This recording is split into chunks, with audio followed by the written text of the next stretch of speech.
What's up, guys? This is James from GeekBlog TV. I got a article request here, and pardon me, it's from Daniel, who has requested a video before. I don't remember what it was he requested, but he says, hello, I was downloading some torrents of two computers and my router just shut down, so it came to mind that I was stressing the router too much.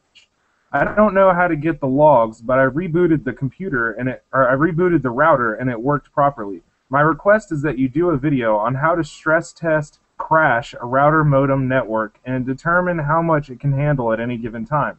I would also like to request a video on how to stress test your router to the point of it not handling anymore.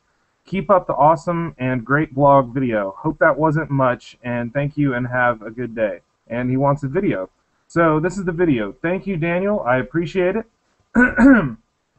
Basically, the problem that you're running into is you're making too many connections. Let me see if I can find it in the settings here. This is in like uTorrent, Azurius.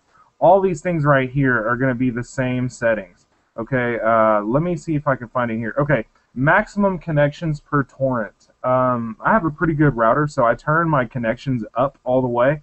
But if you're having issues right here, make your maximum connections per torrent something like 30, and your global connection limit, always make it like under 200. Basically what's happening is that there's a limited amount of RAM and processing power inside of this little router. Also, they heat up pretty good. So the thing is, whenever you're putting too many connections through it, it starts to basically buffer overflow.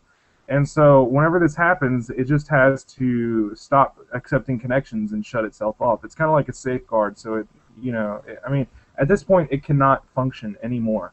So that's a good way how to stress test your router with BitTorrent. Just jack up your connections right there, and then fire up a bunch of popular torrents. As you can see, I'm kind of gaming the system on a private tracker here with about like 100 torrents running.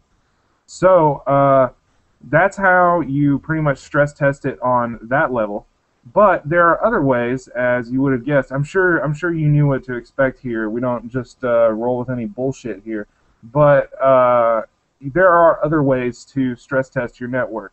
Now, one of them that's a popular one that is not so great as far as maintaining your anonymity is called the low orbit ion cannon. As long as you're doing it on your own network, it's not really so much of a big deal, but if you're doing it on other people's networks, they tend to get pissy, and the cops don't really like it too much. So basically what you do is you just type in a URL or an IP right here, you hit lock on, and then it tells you when it's ready, and these settings right here at the bottom are already set up and ready to go. So then you hit, I'm charging my laser, and then it basically just starts firing off a bunch of HTTP requests to the server with a really long timeout. It's basically the equivalent of just sitting there and mashing F5 the entire time. Well, the natural evolution of this is another attack. So with enough computers firing off low orbit ion cannon, eventually you can reserve all the seats on the bus, so to say, and it pretty much it's a denial of service attack. Other people will not be able to access the site.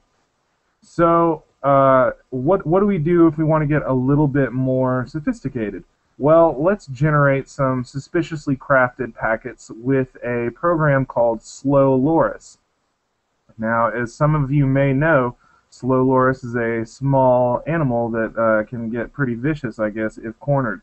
What this does is this makes a full connection to the server, and it's a craftily formed packet there that kind of occupies a lot of the time for the server. And so eventually, once you've made enough of these requests, even with a small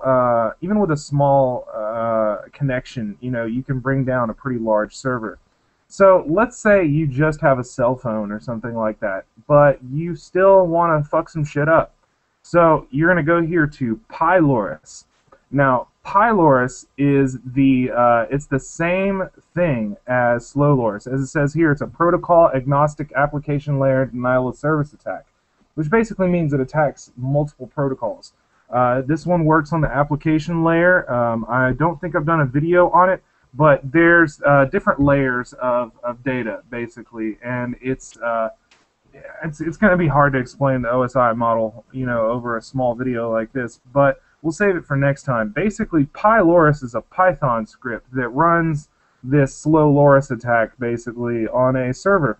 And I've had moderate success running this from an Android Python interpreter. So anyway, this should be just enough to get you, I don't know, like 10 to 15 years. So I'm going to call it quits right now. And Daniel, I hope I helped your cause here. I hope I demystified a little bit of what's going on here.